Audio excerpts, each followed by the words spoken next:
Merci. Effectivement, il nous faut du courage pour faire ce dernier tour de piste. Je serai très bref et j'ai la tâche ingrate de demander aux derniers conférenciers, aux dernières conférencières, d'abréger un petit peu pour laisser un petit peu plus de temps pour la discussion à la fin, parce que on aurait vraiment aimé un peu plus d'échanges avec l'assistance, et en plus on a deux discutants qui s'ajoutent à la liste. Donc vraiment un effort de concision, c'est ce qu'on vous demande. Également, les personnes qui interviendront au moment, à la période de questions, on va également vous demander aussi un effort de concision pour permettre à d'autres personnes de pouvoir participer davantage, parce que le dernier panel aborde la question avec L majuscule que Lénine aimait formuler en ces termes: que faire? Maintenant qu'on a tout dit à propos de la pauvreté et des inégalités, maintenant qu'on a passé en revue l'état des lieux, maintenant qu'on a compris quelles étaient les représentations sociales, maintenant qu'on a entendu les voix du terrain, qu'est-ce qu'il faut faire? Nous allons commencer cette discussion-là avec Madame Viviane Labrie, qui est chercheure autonome et chercheur associé à l'IRIS et à l'Erasme. Elle a un parcours inspirant. Moi-même, je vais m'imposer les mêmes règles de concision pour ne pas présenter sa biographie et l'inviter tout de suite à prendre la parole, s'il vous plaît. Madame Viviane Labrie.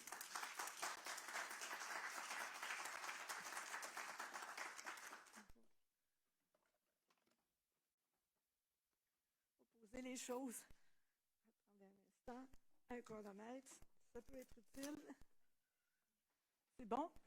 Vous avez eu le temps de voir le nombre de diapositives plus tôt cet après-midi, mais je vais faire de mon possible. Disons que c'est une présentation avec une animation dedans.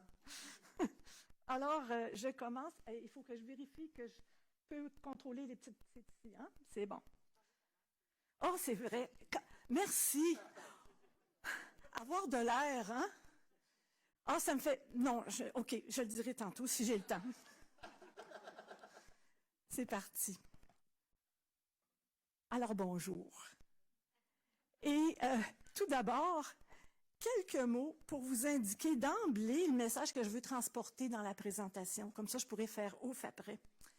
Mon message principal, c'est l'importance d'avoir conscience de l'ensemble de l'échelle des revenus, des plus bas aux plus élevés, quand on décide des règles du jeu dans la société.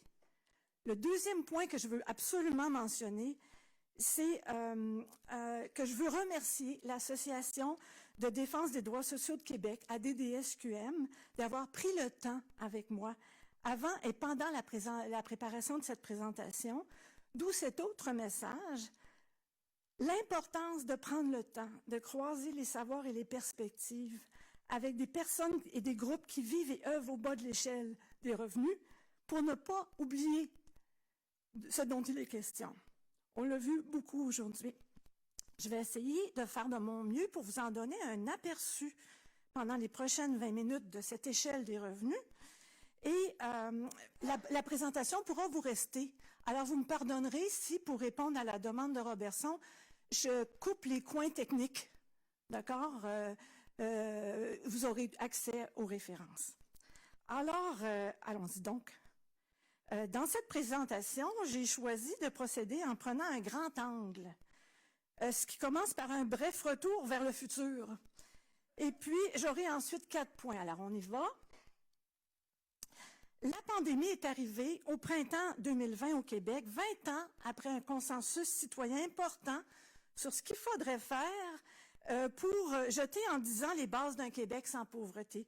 Voici un court rappel après celui voyons, Guy, pourquoi Yves venait dans ma tête, mais Guy ce matin. Alors, voici un court rappel de la chose.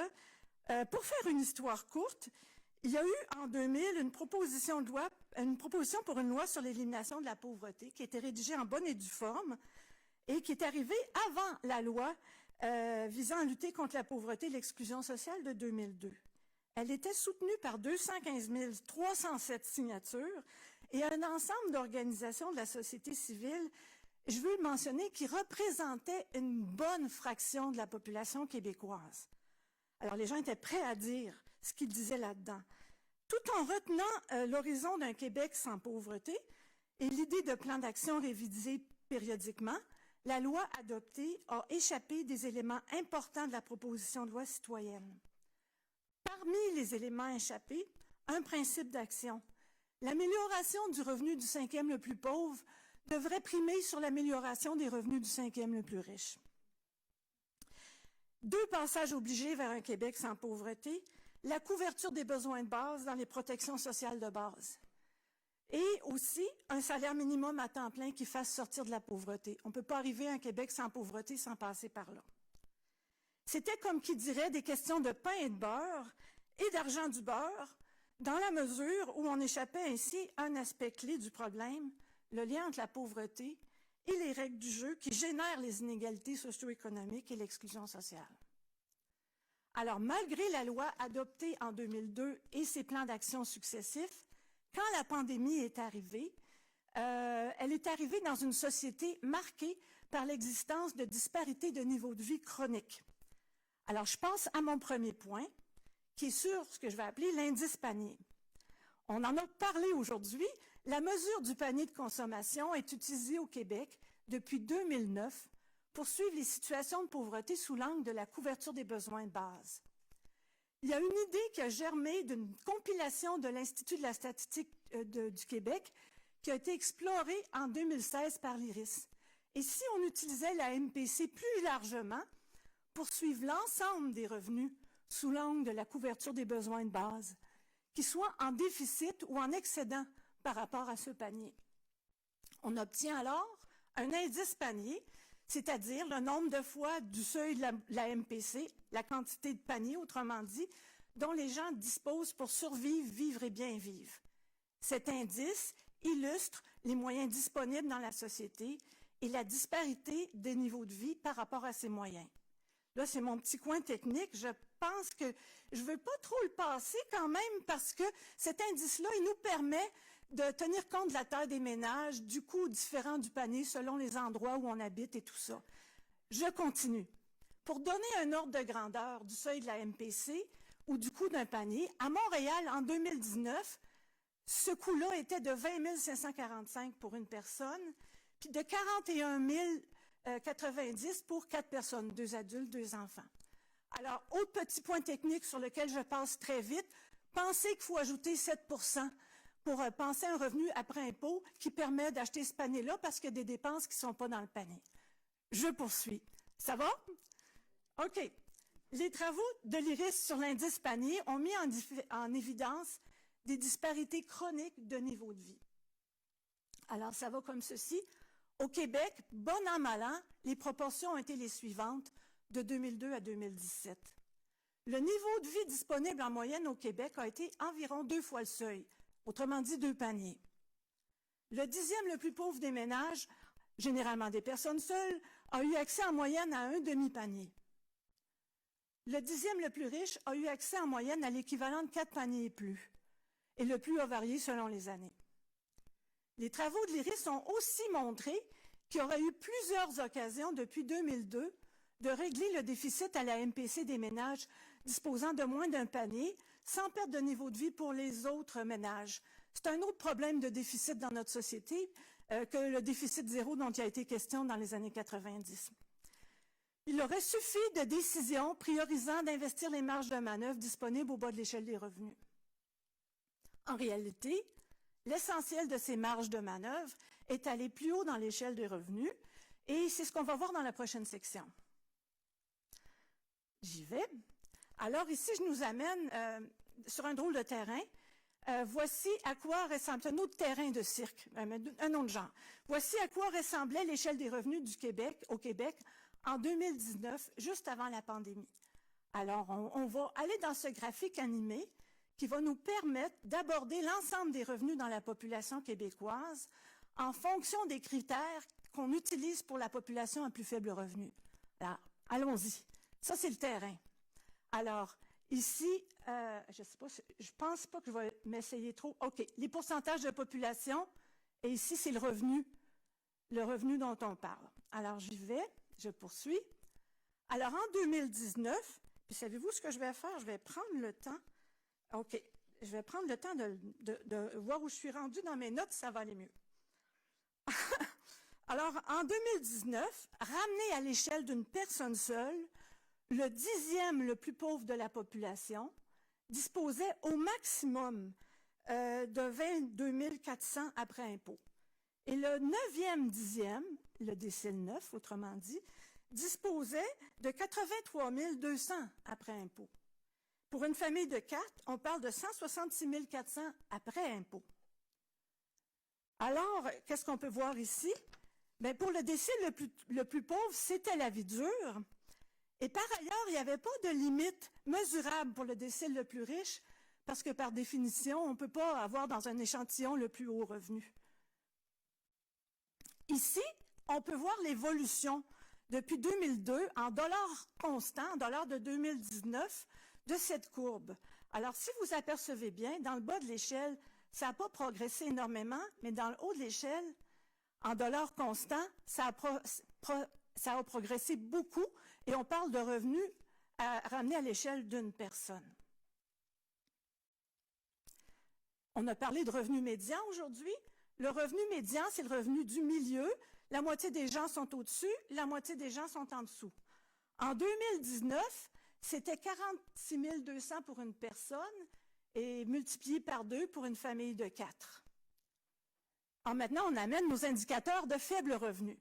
La mesure de faible revenu regarde qui a moins de 60 % de la médiane, du revenu médian, et moins de 50 % du revenu médian. Alors, en 2017, voici ce que ça donnait. Petit point vert, puis petit point jaune. Et j'ajoute la mesure du panier de consommation, petit point rouge, utilisée au Québec comme repère pour la couverture des besoins de base. Il y a une autre mesure dont on a parlé hier, qui est publiée par l'IRIS, le revenu viable, qui regarde ce que ça prend dans différentes localités du Québec pour un panier de biens et services qui permet une vie digne. Exemple de pauvreté.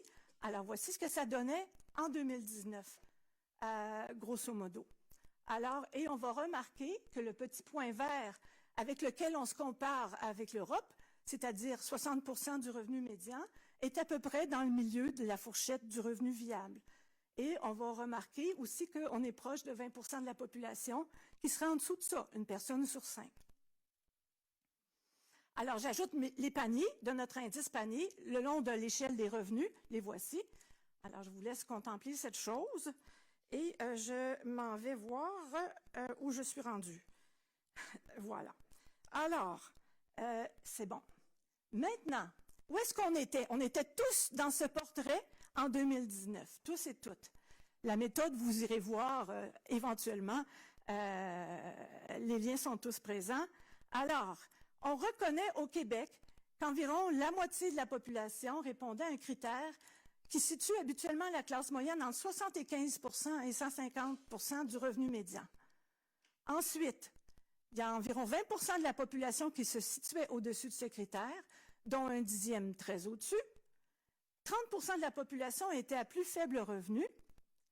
20 % de la population se situait autour ou sous les repères utilisables pour la sortie de la pauvreté. Et puis, près de 10 % ne disposaient pas du nécessaire pour couvrir ses besoins de base.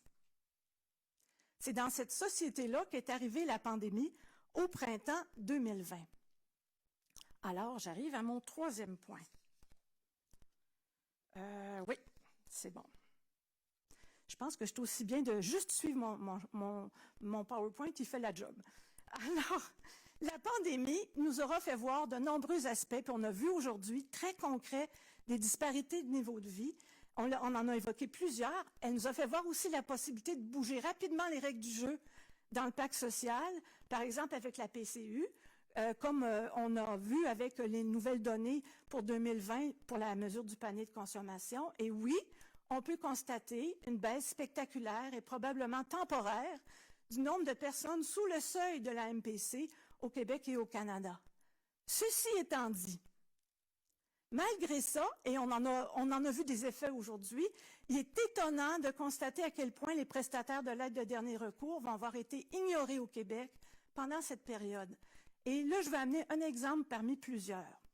Alors là, on va faire un zoom sur la portion du bas de l'échelle de revenus. Je l'enlève et même sur la portion du bas qui ne couvre pas ses besoins de base. La voici. C'est celle qui travaille si fort à placer des espaces de beauté et de fierté dans ces quartiers, même si la vie est difficile. Alors, voici la question qu'on discute quand on s'occupe de cette partie-là de l'échelle des revenus. Ce n'est pas les mêmes que celles qu'on discute ailleurs dans l'échelle.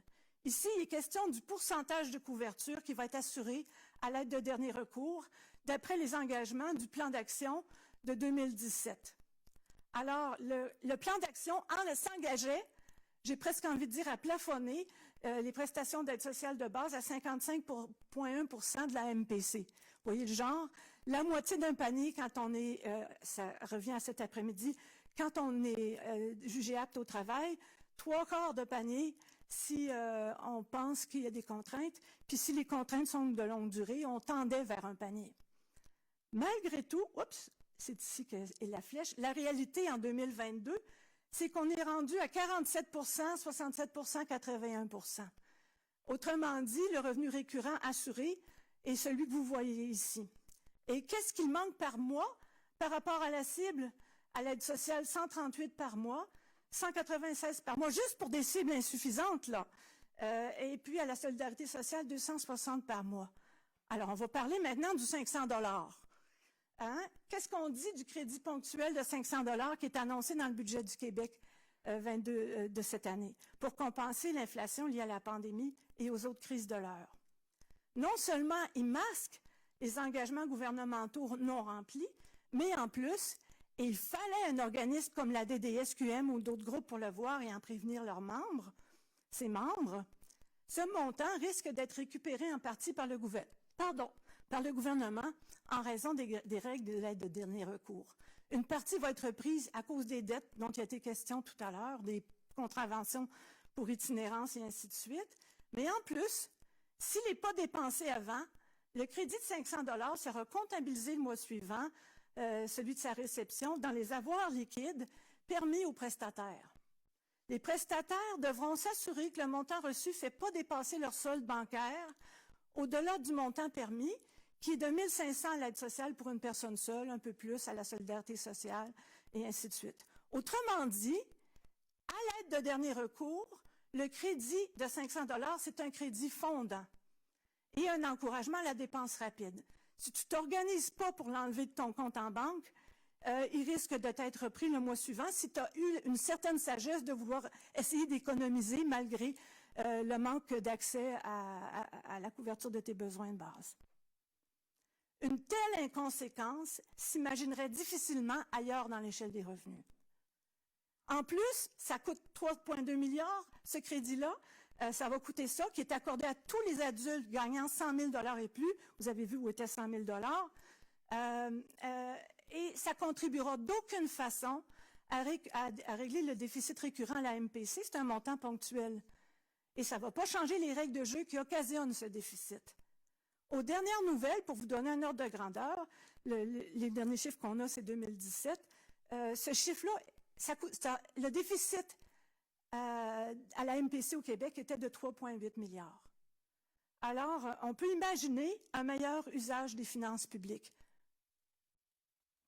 On l'a dit plusieurs fois aujourd'hui, il faudra attendre en 2028, excusez-moi, là c'est vraiment retour vers le futur.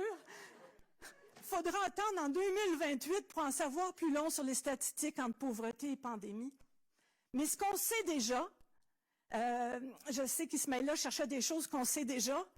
On sait déjà que la pandémie a retardé, masqué des modifications de règles du jeu annoncées qui auraient pu nous faire avancer un peu. J'arrive à mon dernier point. On le voit bien ici. Ce qui est présenté comme un plafond quand on se limite à l'aide de dernier recours apparaît comme un plancher quand on le réintègre dans l'ensemble de l'échelle des revenus, laquelle n'a pas de plafond quand the sky is the limit. On parlait de représentation tout à l'heure. C'est une autre forme, une autre façon de représenter la réalité de notre société. Je poursuis avec ma petite flèche. D'où l'importance d'avoir accès à l'ensemble du tableau. Ce sera un premier constat à mettre de l'avant.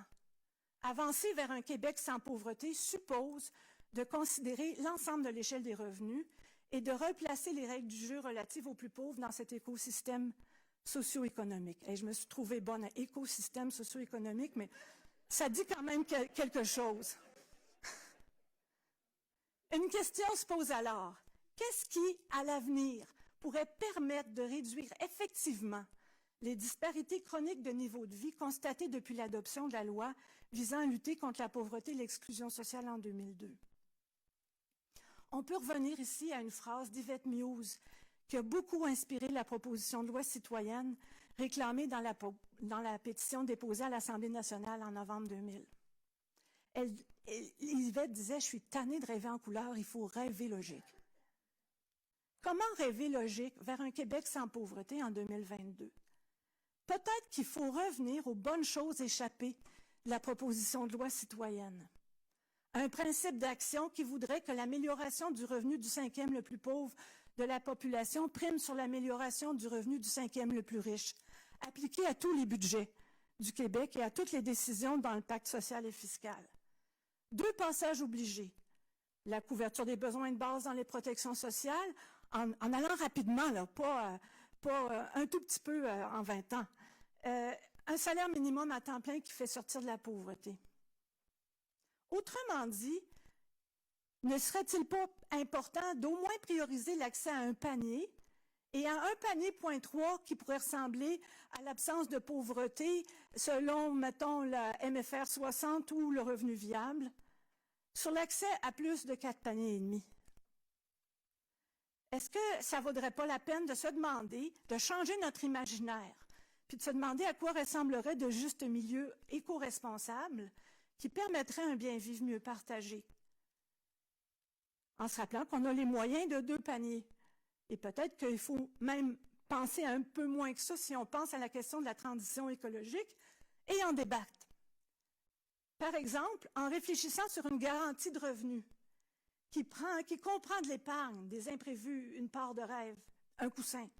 Ça vient d'un travail avec des personnes en situation de pauvreté, du collectif pour un Québec sans pauvreté autour de 2003-2008. Une garantie de service. Et puis, oui, c'est bon, j'arrive. Des besoins spéciaux aussi, les limitations fonctionnelles, les considérer. Et peut-être aussi commencer à se demander à quoi pourrait correspondre un plafond à l'enrichissement illimité en haut de l'échelle des revenus qui faciliterait ce bien-vivre mieux partagé. Autrement dit, réfléchir à quoi pourrait correspondre un pacte social et fiscal entre plancher et plafond, permettant de bien vivre ensemble et de réaligner nos modes de vie en solidarité avec le reste de la planète en ces temps d'urgence climatique. Un peu comme dans le modèle en anneau de Kate Raworth, qui parle de planchers sociaux puis de plafonds environnementaux. Est-ce qu'on peut trouver un équilibre dans lequel on pourrait bien vivre ensemble? Ça devrait être possible. Une société sans pauvreté suppose une société riche pour tout le monde, riche de tout son monde, puis j'ai envie de dire fière de tout son monde, avec ce qu'on disait tout à l'heure, ce qui suppose de s'intéresser aux richesses qui comptent pour nous. Alors, riche de quoi? Riche comment? J'ai presque terminé. Ici encore, oh mon Dieu, j'ai dépassé le temps. OK. Alors, je me dépêche. Voici un tableau compilé par l'IRIS. J'ai presque terminé. L'an dernier. Alors, il y a une certaine vision de l'économie au Québec qui est centrée sur le produit intérieur brut, qui est partagée par le gouvernement québécois actuel, qui voudrait que le Québec rejoigne le reste du Canada, notamment par des emplois très bien payés, ce qui augmenterait le PIB. Mais est-ce qu'on sera vraiment plus riche si les déciles 1 à 4 stagnent et que le décile 9 passe de 3 à 3,4 paniers et le décile 10 de 4,5 à 5,3 paniers pour faire comme dans le reste du Canada? Est-ce que c'est ça qu'on veut? Serons-nous plus riches qu'en tant que société comme ceci ou comme ceci? Une quatrième mouture du plan d'action requis par la loi visant à lutter contre la pauvreté et l'exclusion sociale sera due pour 2024. Il est possible de rêver logique pour qu'il aille dans la direction d'un bien-vivre mieux partagé, de le requérir, et j'ai envie de dire qu'il y a une belle fenêtre d'opportunité parmi nous cet après-midi, si on veut aller dans cette direction-là. Alors, je termine. On a parlé de la pandémie toute la journée. Les gens qui auront accès au PowerPoint pourront aller voir ce que des gens qui sont avec le regroupement des ressources alternatives en santé mentale ont dit de ce qui devrait augmenter et de ce qui devrait diminuer au Québec après la pandémie. Il y a de belles lectures à faire ici. Je vous remercie.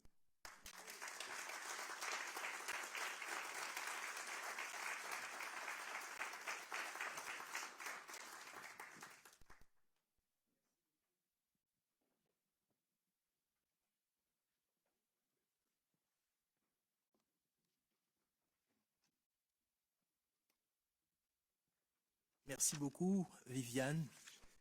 C'était tout un marathon.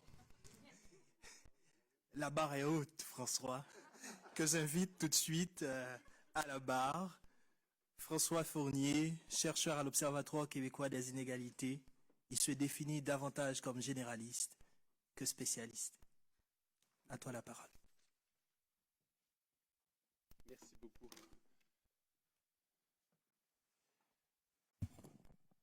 Je vous préviens tout de suite, l'esthétique de mon PowerPoint est plutôt 20e siècle. Alors, vous allez peut-être y trouver un intérêt anthropologique.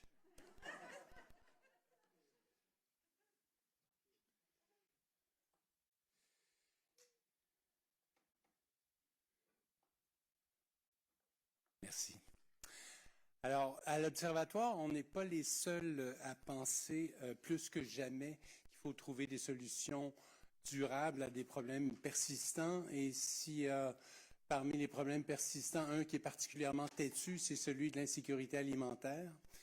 L'insécurité alimentaire qui est probablement un des problèmes les plus concrets, les plus tragiques, les plus troublants de la pauvreté, une expression scandaleuse des inégalités sociales et qui risque de s'inviter chez plusieurs personnes avec la poussée inflationniste qu'on connaît et qui touche en particulier le logement, bien sûr, on en a parlé, l'alimentation et puis le transport. Donc,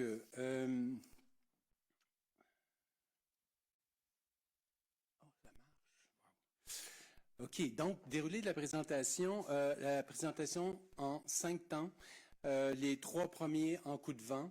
Donc, l'origine de la démarche, les caractéristiques de l'insécurité alimentaire et son moteur. Et ensuite, je vais aborder les 2 derniers points un peu plus longuement, puisqu'ils posent la question de l'action publique et du que faire, donc qui est la question qui nous préoccupe ici. Donc, un bilan, ce sera un bilan des réponses actuelles à l'insécurité alimentaire et un questionnement sur la pertinence d'envisager des solutions additionnelles. Je ne dis pas alternatives, mais additionnelles. Donc, l'origine de ce travail-là, en fait, c'est l'Observatoire qui a reçu un mandat de la Direction générale de la santé publique du ministère de la Santé, avec pour objectif, j'ouvre les guillemets, de mobiliser les diverses connaissances et expertises sur les déterminants structuraux de l'insécurité alimentaire afin d'identifier des actions pertinentes en contexte québécois qui pourraient la réduire. Donc, les étapes, il y a un comité de suivi qui a été mis sur pied. Ensuite, on a réalisé une revue de littérature. La revue de littérature a été diffusée parmi des secteurs dans une consultation, donc assez variée. On a rencontré aussi 5 personnes en situation d'insécurité alimentaire. Puis au total, c'est une 50aine de personnes et d'organismes qui sont revenus sur le document et qui ont bien voulu commenter notre document et nous rencontrer ou commenter par écrit. Donc, en ce moment, la dernière étape est actuellement, c'est la rédaction du rapport final qui va se terminer avec des recommandations.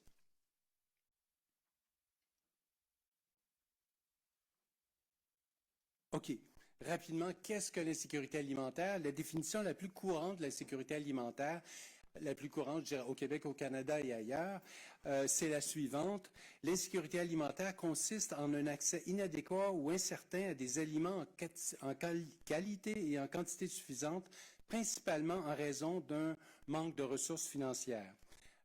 Pour ce qui est de l'ampleur de l'insécurité alimentaire, bon, je vous épargne tout le développement sur la méthodologie, sur comment est mesurée l'insécurité alimentaire au Canada, en fait, depuis 2005.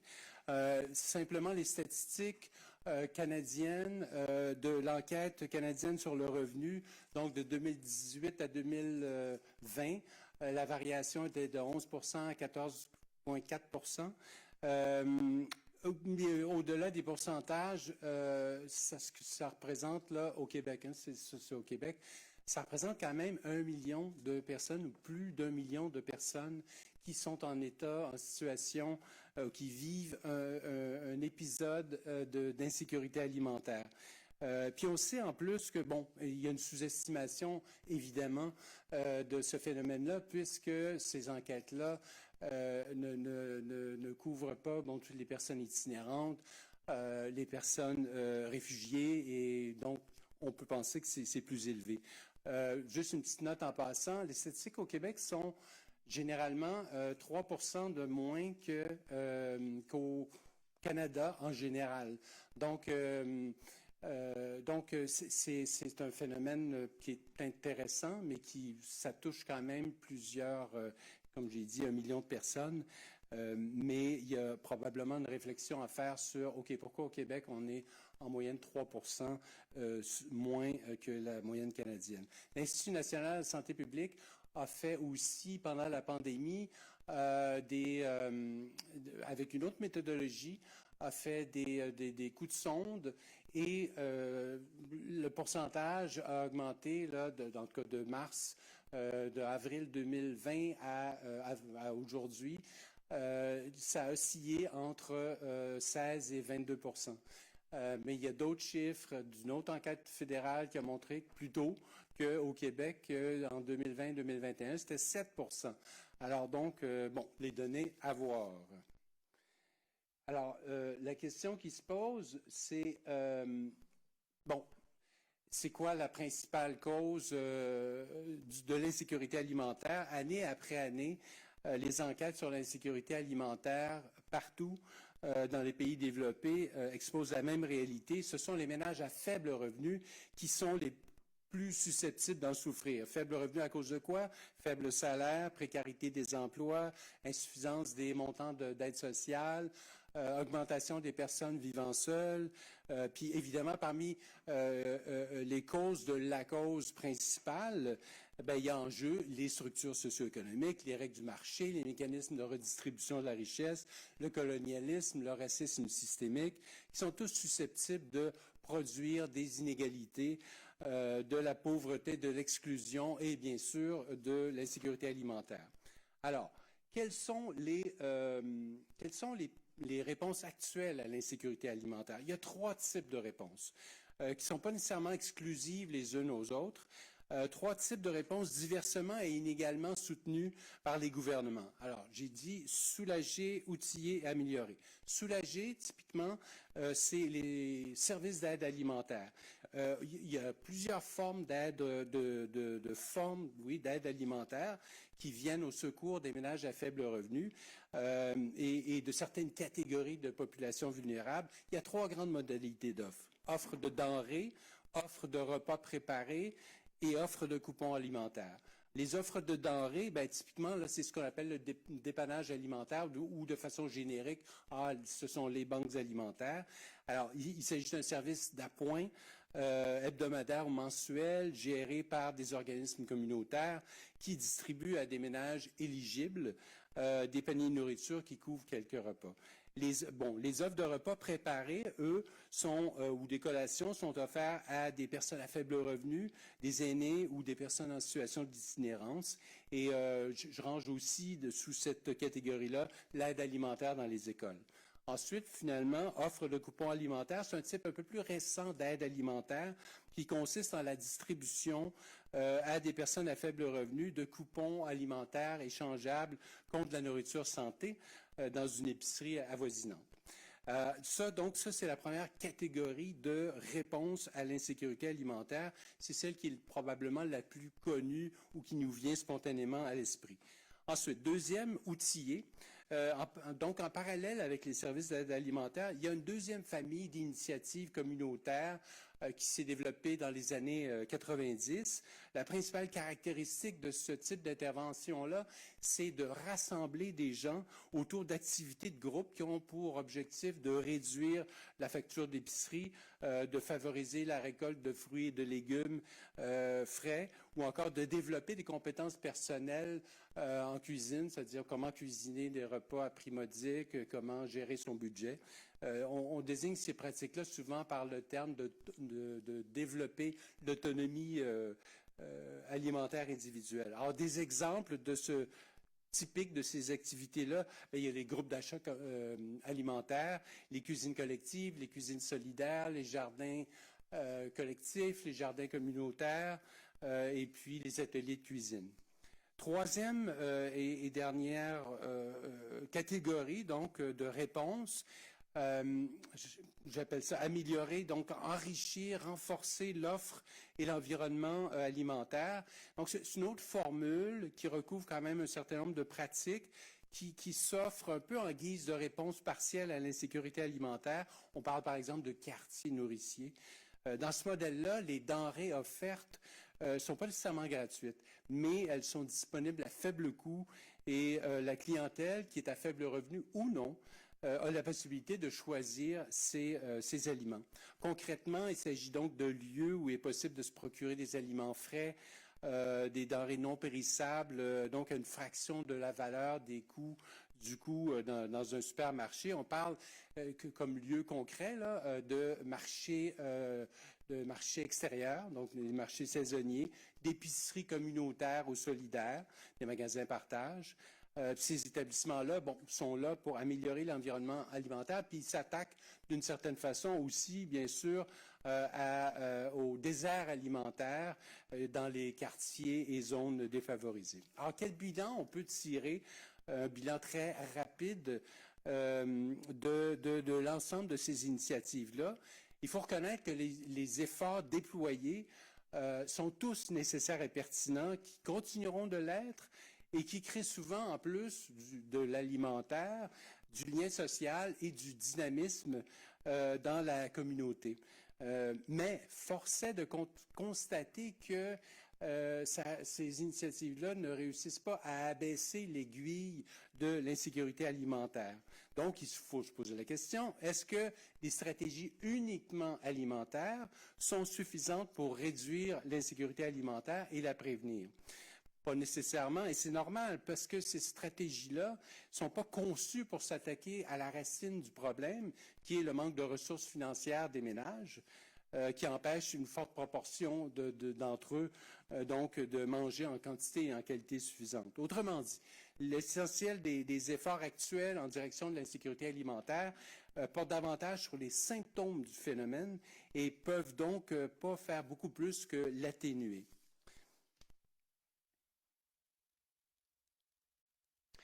Et donc, dans ce contexte-là, quelle est l'orientation des politiques publiques?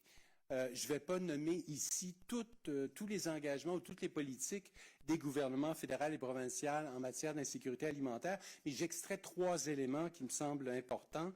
Premièrement, les gouvernements soutiennent et financent, mais pas toujours adéquatement, c'est le moins qu'on peut se dire, les initiatives communautaires que je viens de décrire. C'est probablement d'ailleurs leur action la plus visible au plan de l'insécurité alimentaire, donc privilégier le soutien à des solutions palliatives et alimentaires. Deuxièmement, et c'est heureux, les gouvernements reconnaissent le lien étroit entre l'insécurité alimentaire et le manque de ressources financières des ménages. Et puis troisièmement, autant au fédéral qu'au provincial, il y a des engagements à améliorer les faibles revenus pour faire reculer l'insécurité alimentaire. 3 exemples. L'adhésion du Canada aux objectifs de développement durable en 2015, Au fédéral, toujours, en 2017, la stratégie nationale de réduction de la pauvreté. Puis au Québec, l'axe 3 du plan d'action gouvernemental pour l'inclusion économique et la participation sociale qui vise à développer, entre autres, des actions permettant d'augmenter le revenu disponible des personnes à faible revenu. C'est des engagements intéressants, mais la question, c'est toujours, est-ce qu'on va y mettre les moyens et, cette fois-ci, et lesquels? Si les engagements sont clairs, la feuille de route, elle, pour parvenir à réduire l'insécurité alimentaire, n'est pas trop claire. Alors,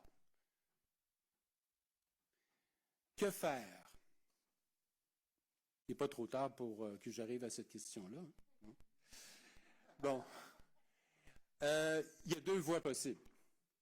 Ou bien on se satisfait comme société du niveau actuel d'insécurité alimentaire, 1 million de personnes au Québec, et l'on maintient une stratégie uniquement axée sur un effort d'atténuation de l'insécurité alimentaire, ou bien à cet effort politique et communautaire, l'on rajoute une approche de réduction durable et de prévention de l'insécurité alimentaire qui s'attaque à sa source, à sa première et principale cause, à savoir le manque de ressources financières des ménages. C'est une perspective qui suggère donc l'ajout délibéré et résolu d'une nouvelle dimension d'intervention sur le continuum de la lutte contre l'insécurité alimentaire. C'est important de noter d'ailleurs qu'il a été démontré que les mesures politiques qui accroissent le pouvoir d'achat des ménages en leur permettant de s'assurer leurs besoins de base ont une incidence à la baisse sur le taux d'insécurité alimentaire. Je pense ici rapidement juste à deux exemples, les pensions de vieillesse. Les adultes de 60 à 64 ans versus les adultes de 65 ans et plus, donc qui reçoivent des pensions de vieillesse, il y a un écart très, très important en termes d'insécurité alimentaire. Mon autre exemple, c'est en fait la stratégie de réduction de pauvreté Terre-Neuve-Labrador en 2007 qui visait qui a beaucoup amélioré à court terme pour quelques années les revenus et qui a baissé de façon très importante le niveau d'insécurité alimentaire. Alors, faute de temps, je ne fais que entrouvrir la porte. Non, mais non. Oui, que entrouvrir la porte sur certaines pistes de solutions en rafale. C'est des pistes de solutions qui ont émergé de la revue de littérature, de la consultation et puis des réflexions des membres du comité de suivi. Donc, d'abord, il serait utile de beaucoup mieux documenter le phénomène de l'insécurité alimentaire, en particulier les trajectoires qui y conduisent et ses divers contextes. Le contexte urbain, semi-urbain, rural, local, nordique. Et il faut avoir des données pour faire des analyses intersectionnelles. Donc, ça, c'est comme un peu la base. Ensuite, les interventions qui sont soutenues par les gouvernements et les politiques qu'ils ont adoptées en matière d'insécurité alimentaire devraient faire l'objet d'un bilan serré et d'une évaluation. De plus, les réponses communautaires actuelles, celles dont j'ai parlé, méritent d'être mieux appuyées.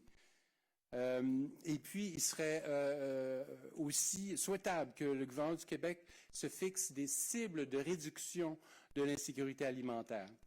Puis, est-ce qu'une loi sur le droit à l'alimentation, ce serait pertinent? On y réfléchit. Enfin, pour terminer, toute perspective de réduction durable et de prévention de l'insécurité alimentaire doit obligatoirement reposer sur des actions décisives en matière de filet de sécurité sociale. Sinon, il n'y aura pas de droit effectif à l'alimentation. Alors, mais encore, dans notre rapport, un scoop, on ne sera pas en mesure d'identifier un modèle exemplaire de soutien aux revenus. Notre consultation a d'ailleurs révélé une absence de consensus à cet égard-là. Et là, je parle d'absence de consensus parmi les gens progressistes. Alors, est-ce qu'il faut agir de manière décisive pour améliorer les conditions de travail d'emploi des travailleurs précaires? Est-ce qu'il faut bonifier les programmes sociaux? Est-ce qu'il faut des mesures fiscales spéciales? Est-ce qu'il faut des programmes qui réduisent le coût de la vie et contrôlent les prix, en particulier pour se loger? Est-ce qu'il faut adopter une formule de revenu minimum garanti ou un revenu universel de base? Tant de possibilités qui exigent en tout cas une politique de redistribution plus agressive si on veut arriver à quelque chose.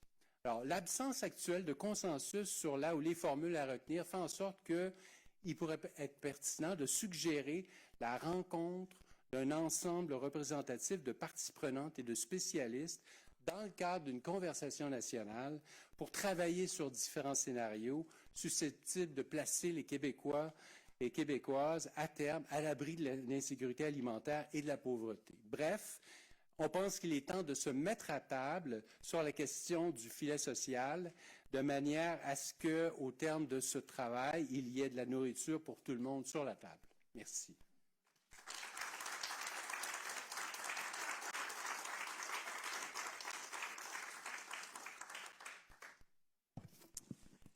Merci beaucoup, François. Vraiment sans transition, je vais inviter M. Claude Pinard, PDG de Centraide du Grand Montréal, qui interviendra sur l'urgence, tenez-vous bien, de passer de la collaboration à l'engagement. Merci, Robertson. Je vais tenter de faire ma contribution pour gagner du temps. Je vous dis ça, là, moi je suis venu au cégep ici, c'est un pavillon du collège Dawson ici, lorsque j'avais 19 ans, donc il y a 8-9 ans environ. Je partais de mon Victoriaville pour venir parfaire mon anglais. Et quand je viens dans des colloques comme ici, aujourd'hui, j'ai toujours cette espèce de complexe d'infériorité d'être la personne avec le moins de diplômes. Alors, avec du haut de mon baccalauréat en sciences politiques, j'ai inventé un mot qui décrit pas mal mon approche en innovation sociale et en philanthropie, et ce mot est concrétitude, donc l'importance de demeurer concret dans les actions. Et on va vous parler un peu de ça aujourd'hui. Normand Landry, ce matin, tantôt, cet après-midi, parlait de la perception que les Québécois avaient des personnes sur le bien-être social. Dans mon ancienne vie, j'ai travaillé beaucoup avec un groupe qui s'appelle Handicap sans pauvreté. Et je tentais d'intéresser des gens à venir financer cette mesure fédérale là, qui est déjà en projet de loi dans le but d'assurer un minimum revenu garanti pour les personnes en situation de handicap. Et je me faisais dire pourquoi on donnerait de l'argent à des gens qui ne travaillent pas. Donc, moi, je leur répondais toujours, mais pourquoi on ne donnerait pas un peu de dignité à des gens qui exercent une demi-citoyenneté? Alors, c'est toujours une question de perspective, c'est ce genre de questions-là. Donc, nous savons tous, et l'avons répété à plusieurs reprises au courant de la journée, la pandémie a exacerbé les inégalités sociales et révélé des fractures sociales qu'on ne peut plus ignorer. La crise nous a secoués, tous personnellement, mais également secoué grandement les communautés dans lesquelles on vit. Elle va laisser des traces longtemps dans les communautés, la pandémie, on le sait, et sans compter l'inflation fulgurante, ne pas dire galopante, que l'on vit là, dans les 6 derniers mois, et qui menace une récession, mais qui menace également la capacité d'agir des organismes communautaires un peu partout dans le Grand Montréal. Elle va frapper davantage, on le sait déjà, les populations les plus défavorisées. Il y en a d'ailleurs été question cette semaine au sommet de Climat Montréal. On est témoin au quotidien, nous, des inégalités à Centraide du Grand Montréal et les ravages que la crise sanitaire a fait aux populations plus vulnérables. On a démontré dans le cas d'urgence notre capacité à agir vite, beaucoup d'agilité, et ça fait en sorte qu'on s'est énormément questionné, et ce qui nous a amené à même publier ou proposer une nouvelle stratégie d'investissement et une nouvelle posture EDI d'ailleurs qui fait grandir l'organisation. Alors, comme le sujet du panel s'intitule « Que faire ?», j'aimerais partager avec vous certains de nos apprentissages. Donc, dès les premiers moments de la crise sanitaire, Robertson remarque le débit, là, je me force vraiment pour aller le plus rapidement possible. Nous étions au cœur de l'action, en étroite collaboration avec les différentes cellules de crise, de communication, avec les acteurs sur le terrain, naturellement tous ceux et celles qui se mobilisaient pour aider. Que ce soit les organismes, la ville, la direction de la santé publique, les partenaires du secteur privé, les autres fondations, les tables de quartier. Donc, dès les premières semaines du confinement, on a mis sur pied, administré 4 fonds d'urgence puis pour répondre aux besoins criants sur le terrain.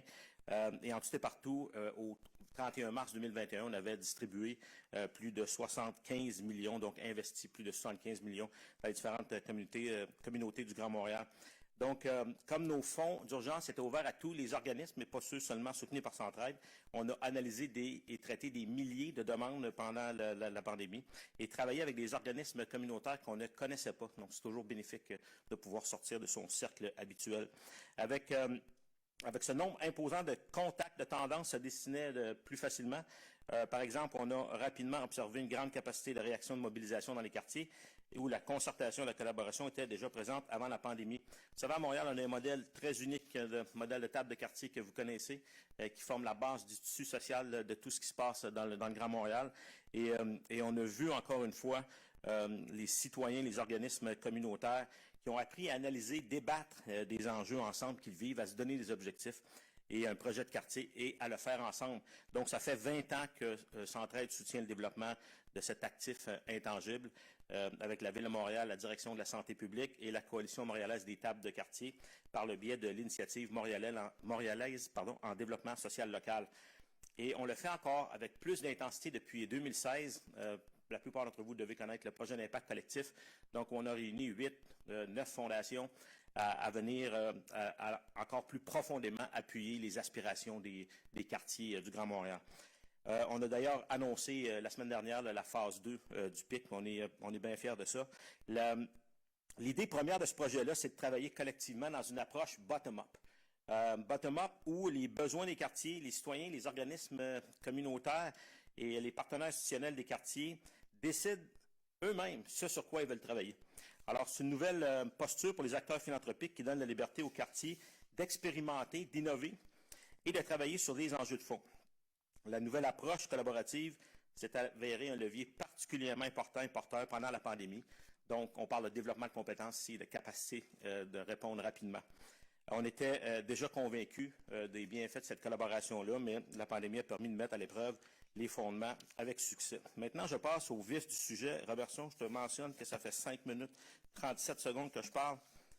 Je commence à être fatigué parce que faut que j'aille vite. Donc, ceci étant dit, on va lever la main, les gens d'organismes communautaires, chercheurs, gens de fondations privées ou publiques, les gens du secteur public et les gens du secteur privé. Exactement. Retenez ça, on va en parler dans 2 secondes. Alors, ce qui nous anime et nous motive maintenant est de se préparer pour l'avenir. On doit assurer une meilleure résilience puis un avenir juste et équitable pour tous.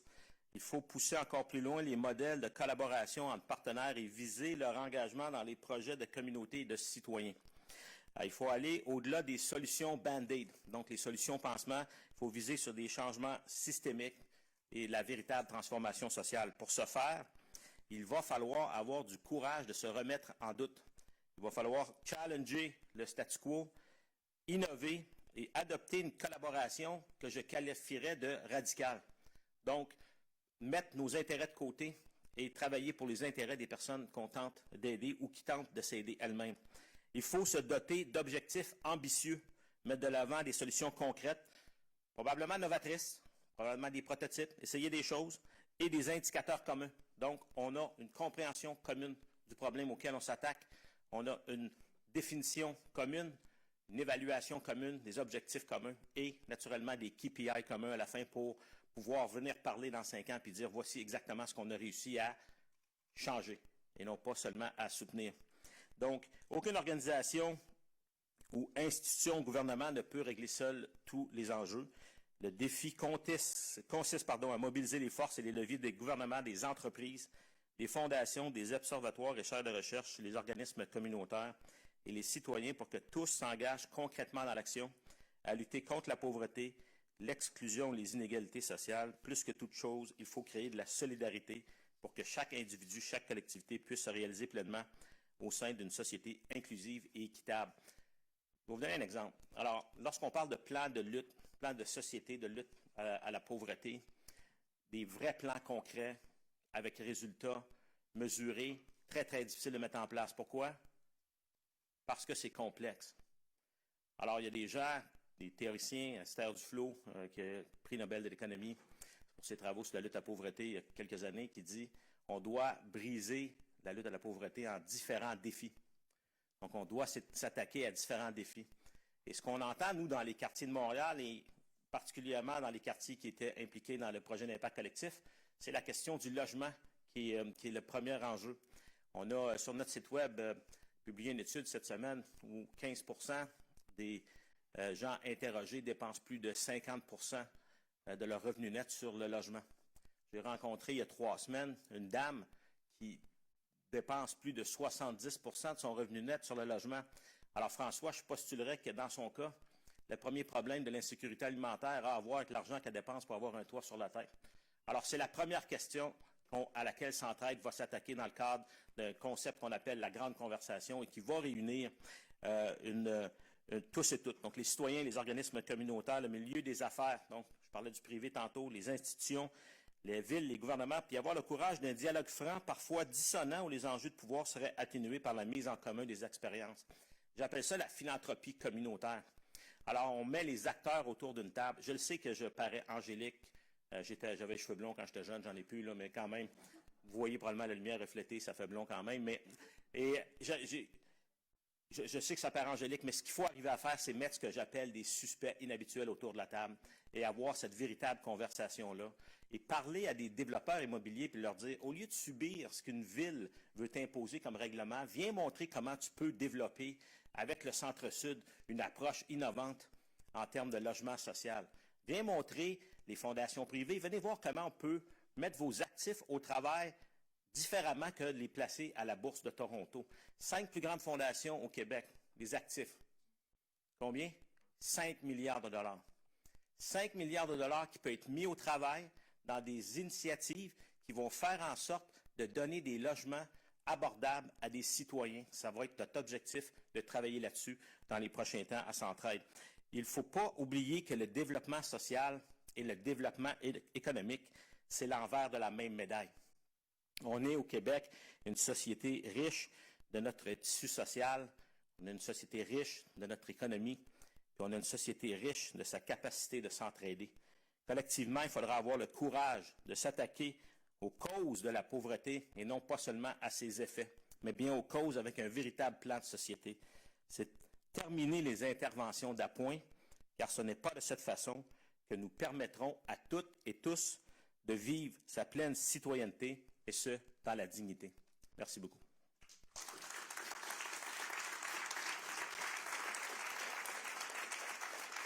Quand même. Je suis impressionné. J'ai redonné du temps, là. Parfait.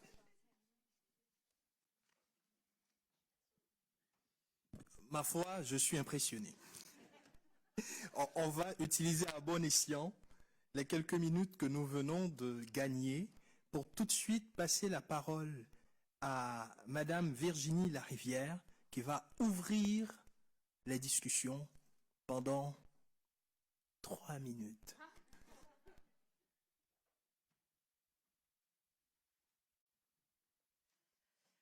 Oui, bonjour. Hey, on voit pas grand-chose d'ici. Bonjour tout le monde. Quelle journée, hein? Ça fait vraiment longtemps que j'ai pas eu des événements présentiels. Les choses recommencent tranquillement, pas vite. Hier, j'étais avec le RAPSIM pour un événement. C'est la semaine, on est en plein milieu de la semaine de la dignité des personnes à cité sociale. Donc, les choses reprennent tranquillement, pas vite, en présentiel. C'est super excitant. Puis en même temps, quelle journée. Je pense que je vais défragmenter tout ce que j'ai entendu aujourd'hui pendant les prochains jours, sinon les prochaines semaines. Je suis comme en 2 états. Je suis très, très contente d'être ici. Je suis vraiment excitée d'avoir entendu toutes vos présentations. Mais je suis aussi très, très, très fâchée. J'espère que vous êtes fâchés. J'espère que vous êtes indignés. J'espère que cette journée-là aura nourri votre colère. Parce qu'en tout cas, moi, je me chauffe à la colère d'envie. Puis, je suis très en colère. On a parlé de personnes en situation d'itinérance. On n'a pas mentionné que le premier ministre a refusé d'exempter les personnes en situation d'itinérance du couvre-feu, malgré les cris d'alarme des groupes qui travaillent avec ces personnes. Raphaël Napandré Un homme Innu en situation d'itinérance est décédé d'hypothermie parce qu'il s'est caché dans une toilette sèche à Montréal. Donc, au Québec, en 2021, on peut mourir de froid. Il faut le réaliser, ça. Et toutes les données qu'on a entendues aujourd'hui sur l'insécurité alimentaire, sur les personnes en situation de pauvreté, en situation d'itinérance, sur l'abandon des personnes assistées sociales, dans la couverture, dans le soutien du revenu qu'on a pu déployer à l'échelle du pays. J'espère qu'on est capable de faire le lien entre les données que nous avons et qu'il reste à recueillir quand même jusqu'en 2028. Mais on a quand même des intuitions. Hein? J'espère qu'on est capable de faire le lien entre ces données-là qu'on possède, qu'on est capable de mettre de l'avant, et le manque de volonté politique qui est flagrant. D'à peu près tous les gouvernements qui ont siégé à Québec, mais je dirais qu'en tout cas, en lien avec la pandémie, le gouvernement actuel a fait une démonstration assez pitoyable de son manque de compréhension déjà de la réalité du terrain, de son manque de solidarité et d'empathie. Assez rapidement, on se souvient, au tout début de la pandémie, on a rapidement parlé de l'explosion des demandes à la Banque alimentaire dans les ressources alimentaires. Des gens qui n'y avaient jamais été étaient soudainement obligés d'y aller.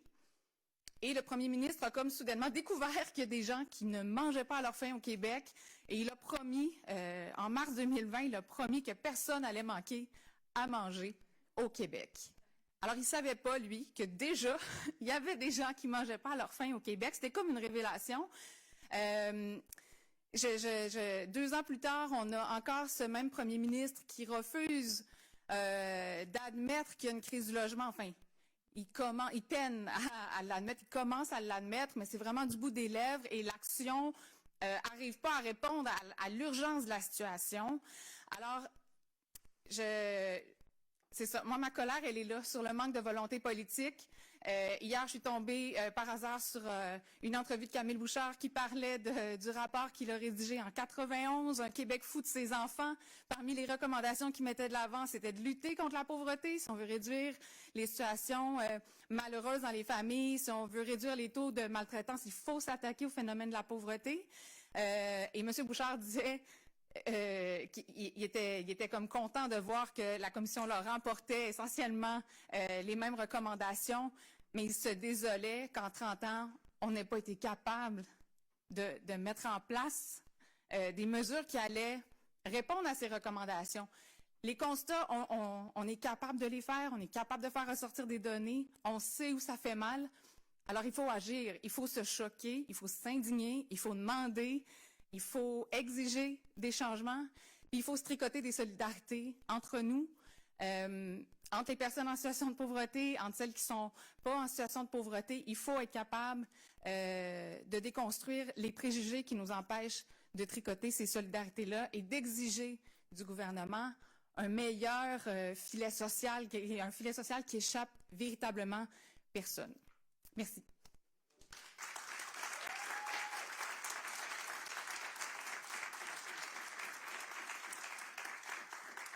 C'était Madame Virginie Larivière du collectif pour un Québec sans pauvreté.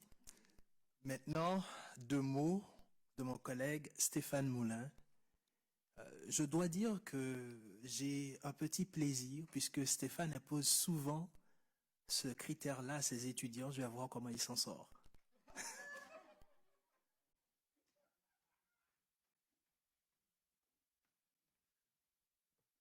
Parler après Virginie, c'est un autre.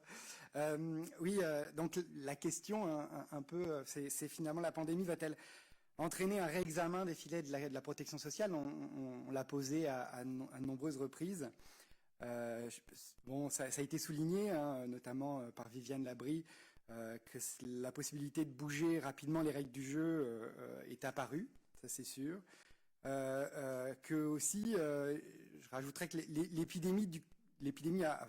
la crise a remis en lumière le rôle crucial de l'État-providence, hein, parce que ça a été le seul à pouvoir gérer la sortie de crise, alors que les services publics, les personnels ont été mis à mal par tout un ensemble de réformes néolibérales pendant les dernières années. Aussi par la montée d'un discours libertarien porté par des groupes, aussi par la montée de la perspective de l'investissement social. Hein. C'est l'intervention de l'État, ça coûte. Puis du coup, on prônait des politiques de rigueur au nom de l'équité intergénérationnelle. Il y avait aussi la critique des dépenses passives de l'État. Ah oui, il faut mettre en place des politiques d'activation, de contrôle des prestataires. Alors on voit que tout d'un coup, tout cela a comme été suspendu. Donc c'est positif tout ça, et en même temps, on entend Normand qui nous dit que les représentations n'ont pas du tout bougé. On sait aussi que le discours libertarien s'en vient, là, avec Poilièvre. Hein. Et l'équité intergénérationnelle, ça va revenir de nouveau. Donc on a ici tout un ensemble de thèmes, de discours qui reviennent parallèlement. Donc ça c'est négatif. Peut-être encore plus négatif, c'est le fait que on voit que les critères sont complètement inadéquats pour venir, les critères actuels, hein, que ce soit pour l'assurance emploi, que ce soit l'aide sociale, l'aide de dernier recours, et encore plus, on l'a dit, hein, les chèques cadeaux, le $500. Donc, on voit qu'il y a tout un ensemble là, de catégories qu'il faut revoir, aptes, non aptes également, et que ça va pas être facile à faire. Donc, je suis à la fois ravi de voir que il y a eu une amélioration en 2020, mais très très pessimiste également, et je pense qu'il va falloir s'indigner beaucoup, effectivement. Merci.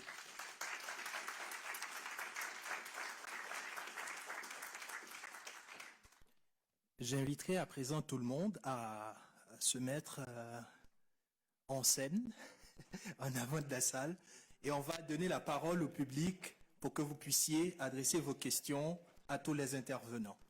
Donc, si vous avez des questions, c'est le moment.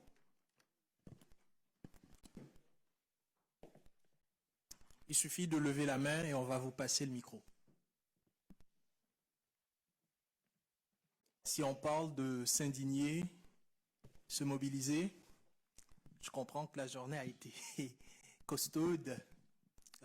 Prenons un petit peu de l'énergie qu'il nous reste pour faire cet exercice-là et terminer en toute effervescence cette journée d'études.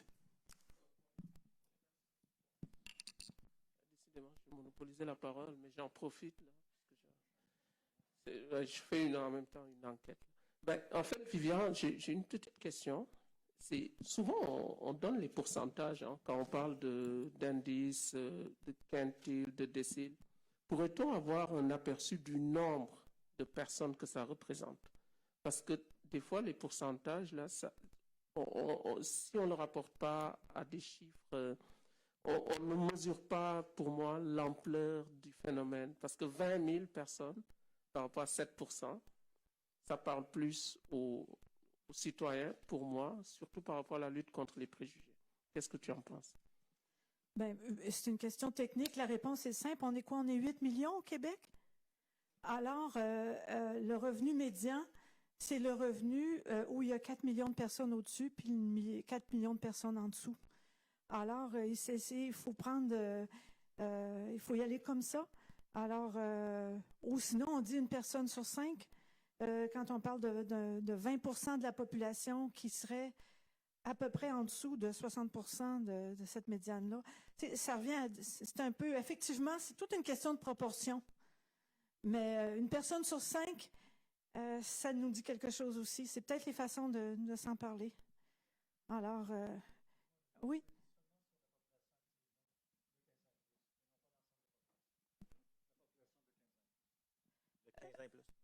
De quoi on parle? Tu veux dire pour le...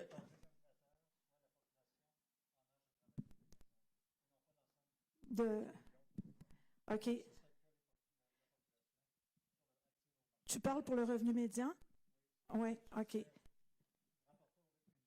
OK. Oh, OK, bon, on pourra se reparler de la question. Les gens de Statistique Canada, quand ils prennent ce tableau-là, ils parlent de la population et non des ménages. Alors, c'est dans ce sens-là que je répondais. Mais dans tous les cas, on est quand même dans le même cas de figure, là. Une question ici. Est-ce que c'est mon tour? Oui. Je savais pas s'il y avait un autre micro ailleurs. Ben, écoutez, moi, j'ai un commentaire hyper positif. En fait, cette dernière partie de journée, je la trouve très mobilisante. Oui, toute la journée, on a parlé de trucs un peu déprimants. Mais en fait, ça donne le goût de faire partie de la recherche de solutions. J'ai particulièrement aimé vos présentations.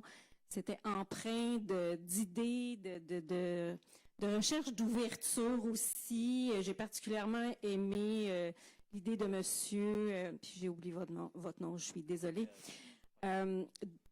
d'interpeller aussi les grandes entreprises, des gens auxquels on ne pense pas nécessairement pour remplir nos tables de concertation, en fait. Et je trouve ça vraiment important qu'on aille vers la recherche de solutions comme celle-là, qui sont concertées puis qui sont en ouverture vers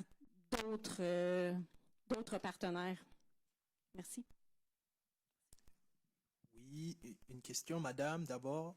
Oui, alors, bravo, c'est réussi. Je ressors nourrie, mais particulièrement indignée et fâchée. Très, très fâchée. Et j'ai une première question essentiellement technique. Je veux savoir comment on peut diffuser au minimum ce qui s'est passé aujourd'hui. Quels sont et où sont techniquement les supports? Tantôt, vous parliez de votre présentation qui serait disponible et tout. On peut-tu avoir, moi, c'est ça, moi je suis engagée socialement au REFIPS, et le REFIPS est une organisation qui peut très très bien être un diffuseur, un promoteur important, donc je veux avoir des coordonnées très précises avant de partir. Merci beaucoup. Bonjour, je voulais revenir sur les propos de Viviane, qui rejoignait mes propos de ce matin avec la formule triple lock. La formule triple lock qui vous dit qu'on doit indexer les pauvres et les pensions. C'est fait surtout pour les pensions à l'époque, mais on peut l'appliquer aussi pour les autres classes de la société. Qu'on indexe soit en fonction de l'IPC, soit en fonction de la mesure de faible revenu ou une constante. Dans le cas de Viviane, avec sa présentation qu'elle nous a faite, ce qui existe en Australie, ce qui existe au Royaume-Uni, sa constante, qui est 2,5 en Grande-Bretagne, elle, c'est 1,3 le taux d'inflation. Alors, c'est exactement la formule qui est appliquée dans tout le Royaume-Uni, dans toute l'Australie, et il faudrait qu'on parvienne à la faire adopter au Québec. Merci. Merci beaucoup. OK. Dans ce cas-là, on va prendre une deuxième série de questions. On va laisser les uns intervenir, s'il vous plaît. Soyez brefs dans vos réponses, s'il y en a parmi vous qui veulent répondre. Et puis après, on prend une deuxième série de questions. En fait, c'est assez intéressant d'entendre les commentaires. D'accord. Dans ce cas-là, on continue. Sinon, je vais reprendre les 10 minutes que j'ai pas pris tantôt, là. Peut-être juste sur le seul acteur qui n'est pas présent ce soir, là, c'est le secteur privé, parce que je fais une enquête en ce moment sur la restauration, dans la restauration avec les gérants et propriétaires de restaurants. Puis une chose qui m'apparaît intéressante, c'est que la plupart payent il y en a beaucoup qui payent relativement un petit peu plus que le salaire minimum. Puis donc il y a un peu l'idée qu'ils seraient complètement opposés au salaire minimum, mais c'est pas vrai, c'est pas ce qu'ils me disent. Ce qu'ils me disent, c'est qu'ils veulent de la prévisibilité. Ils ont beaucoup critiqué lors de la pandémie les mesures qui n'étaient pas prévisibles, qui étaient incertaines. Et au final, ils disent qu'ils ont été très bien. On va dire que les gouvernements, les différents paliers de gouvernement sont bien intervenus à des degrés divers. Ça dépend des paliers. Mais c'est vraiment la prévisibilité qu'ils mettent de l'avant. Donc je pense que le relèvement du salaire minimum, par exemple, ils ne seraient pas fondamentalement contre, même à des niveaux assez élevés, si on le planifiait de manière progressive à très long terme, je pense. En tout cas, je ne sais pas si... point de vue du secteur privé. Là, Un élément d'information pour Madame, il y a une stratégie de diffusion justement des produits de cette discussion-là. Il y a notre responsable de com qui est Madame Castellan, qui se fera un plaisir de discuter avec vous pour la stratégie de communication. Mais sachez que avec l'accord des conférenciers qui le veulent bien, on va diffuser les PowerPoint et la plupart d'entre eux recevront une demande de notre part pour produire un billet qui synthétise les propos qu'ils ont tenus pour le rendre encore plus grand public, et l'Observatoire s'engage à faire ces publications. Alors, deuxième série de questions.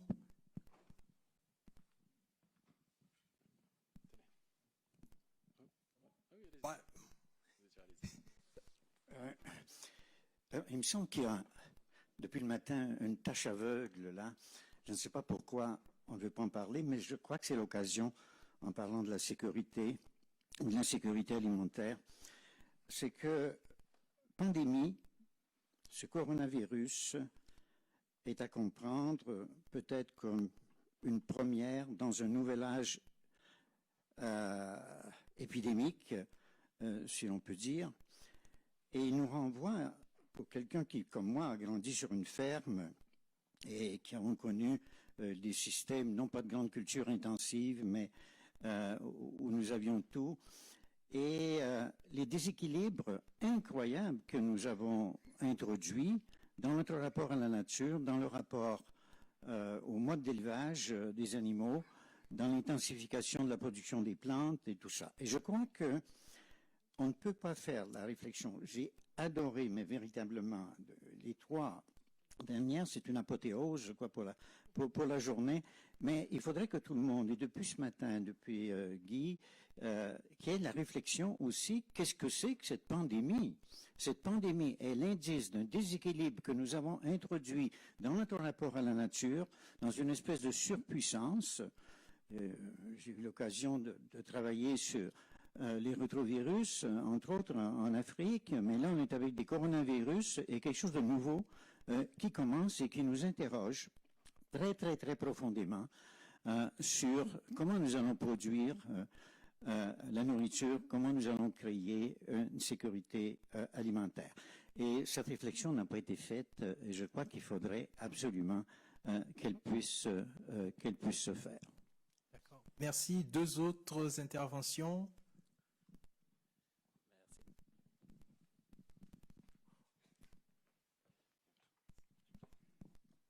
Je remercie d'abord l'Observatoire pour cette invitation. J'ai été alimentée fortement par toutes les informations et les dimensions de l'analyse des problématiques évoquées aujourd'hui. Je pense qu'on était invité par l'Observatoire parce que nous sommes partenaires dans un projet. Je représente ATF, Action Travail des Femmes. Donc on a un projet intitulé « Contrer les effets systémiques de la non-reconnaissance des diplômes étrangers sur les femmes immigrantes ». On ne peut pas parler de l'impact de la pandémie sans évoquer les femmes, toutes les femmes, sans évoquer les femmes qui ont choisi volontairement de vivre ici, d'intégrer ces sociétés, qui ont beaucoup d'enjeux.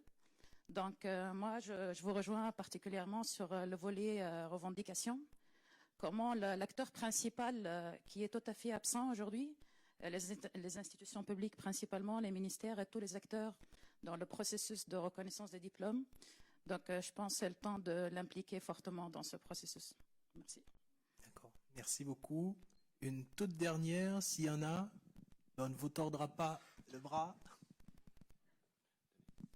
Merci. Je voudrais souligner juste l'expression de retricoter un peu la solidarité. Là. C'est une perception, mais j'ai une perception que la façon que la pandémie a été gérée, il y a eu un gros bris de solidarité en pointant du doigt les délinquants du confinement, les délinquants du couvre-feu, etc. J'ai l'impression qu'il y a une rupture, puis on l'a vu dans le passeport vaccinal. Donc, il y a eu quand même du stigma qui a été créé. J'ai l'impression, c'est une imperception, donc j'aimais le tricotage.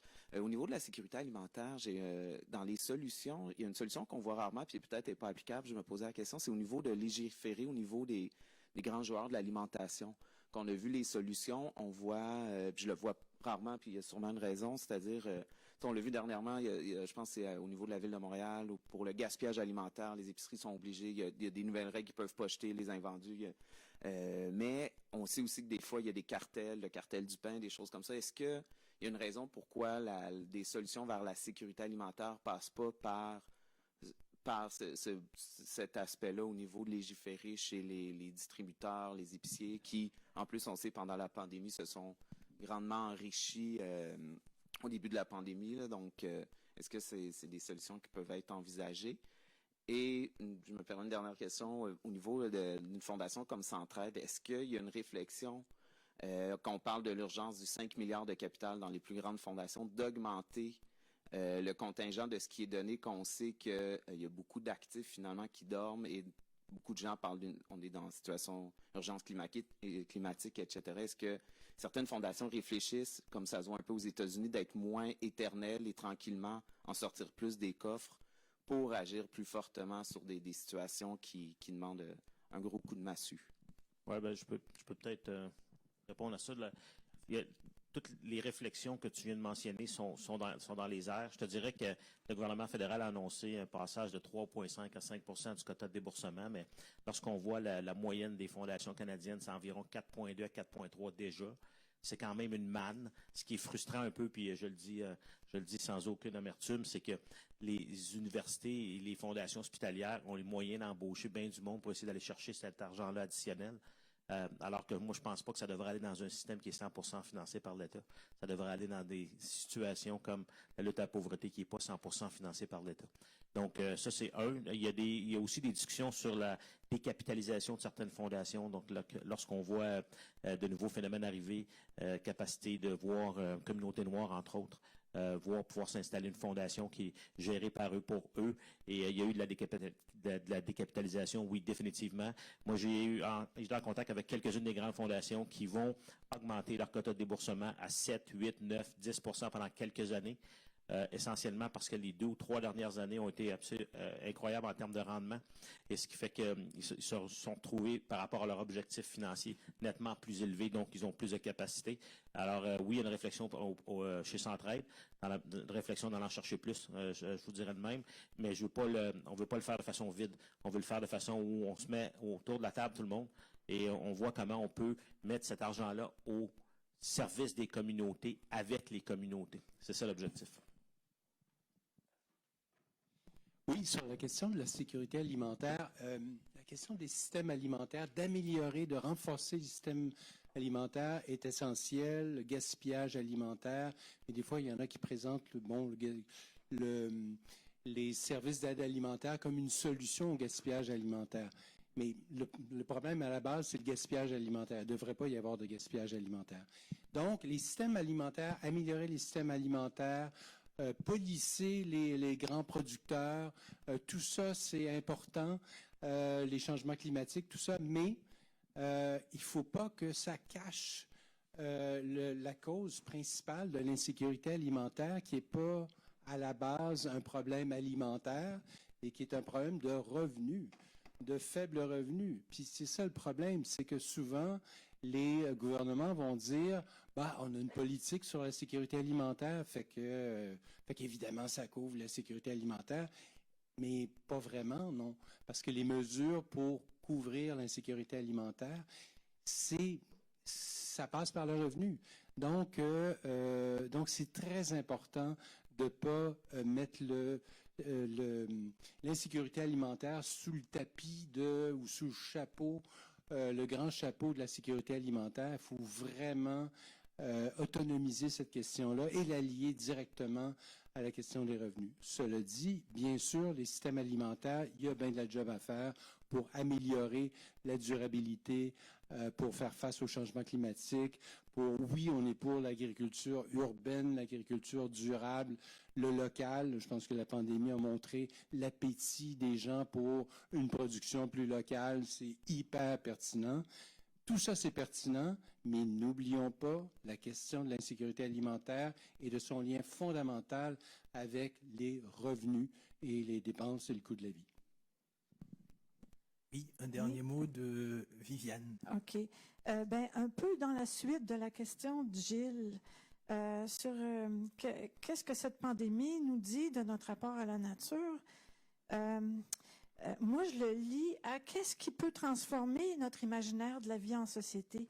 Il y a été beaucoup question de représentation cet après-midi. Et puis, une échelle sociale, c'est pas bon pour la planète. Puis, c'est pas bon pour la vie en société. Est-ce qu'on est capable d'imaginer autre chose que ça? Puis pour imaginer autre chose que ça, il faut pratiquement l'avoir vécu. Exemple, des jeunes qui vivent l'expérience d'un cirque et qui se retrouvent tout d'un coup dans un espace d'égalité. Mon sentiment, c'est qu'il faut travailler à la fois au plan global, la réduction des inégalités vers quelque chose de plus juste, de plus soutenable, puis qu'en même temps, il faut permettre, pour sortir du libertarisme, puis d'une approche de chacun pour soi, de réaliser qu'on peut bien vivre autrement. Mais pour ça, il faut en faire l'expérience. C'est comme un enjeu à la fois local et global, cette affaire-là, pour moi. Puis je trouve qu'il y a des bonnes indications dans la notion de bien vivre. Puis j'aurais envie de dire qu'on est mieux de prendre le train d'une transition juste avant qu'il n'y ait plus de train. Je ne sais pas comment bien dire mon affaire, mais autrement, ça y va.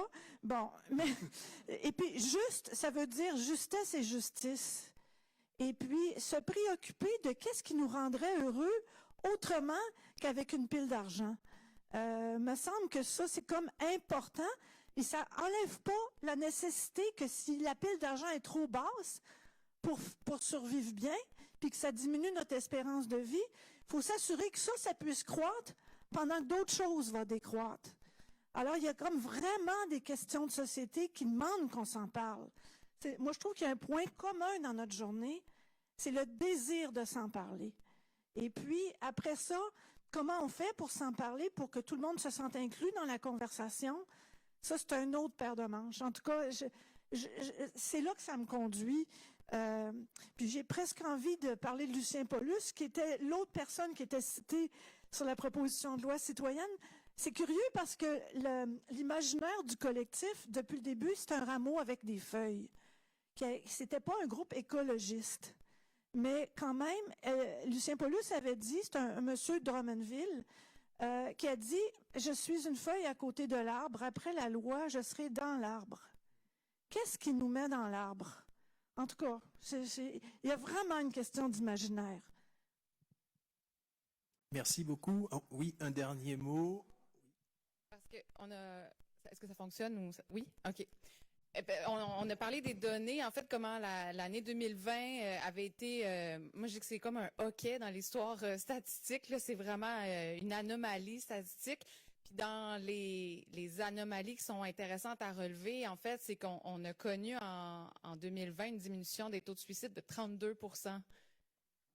Alors qu'on est dans une crise, normalement, quand on vit une crise sociale, une crise sanitaire, on va voir les taux de suicide augmenter. En 2020, au Canada, les taux de suicide ont diminué de 32%. Les chercheurs, évidemment, font une certaine corrélation entre le soutien du revenu qu'a offert la PCU et cette diminution marquée du taux de suicide au Canada. Alors, je pense qu'il faut être capable de retenir des leçons de ce hockey statistique-là. Ça marche. Quand on soutient les gens financièrement, ils vont mieux.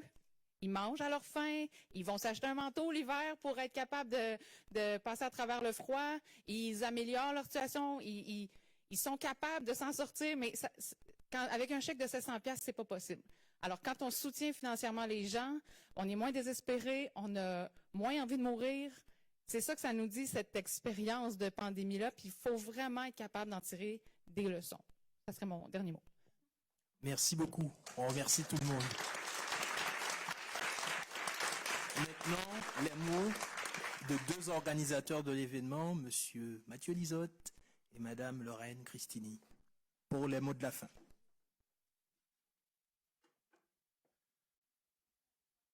Alors, bonjour. Alors, il se fait un peu tard. À vrai dire, j'avais l'ambition de faire une grande synthèse de la journée, mais je pense, si je ressens un peu l'énergie dans la salle, je pense qu'on est tous fatigués. Je ne pourrais pas le dire mieux que les conférenciers et conférencières qui sont venus aujourd'hui.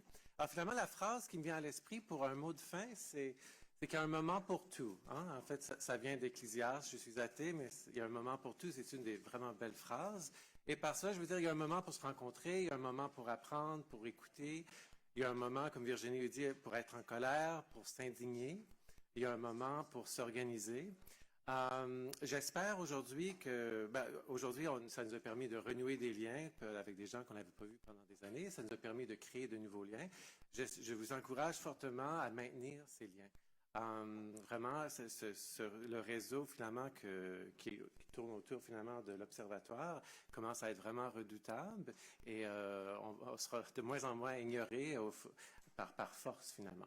Alors, cela étant dit, il y a aussi un moment pour respirer. Je pense qu'on a tous hâte de se sortir dehors, de respirer un peu d'air frais. Il y a un moment aussi pour la gratitude. Alors, j'aimerais vous remercier d'avoir participé. J'aimerais remercier l'Observatoire des Québécois des inégalités pour avoir co-organisé cette activité. Je pense qu'on va remercier des gens pendant pas mal de temps. Hein, oui. Et il y a aussi un moment pour céder la parole à notre collègue.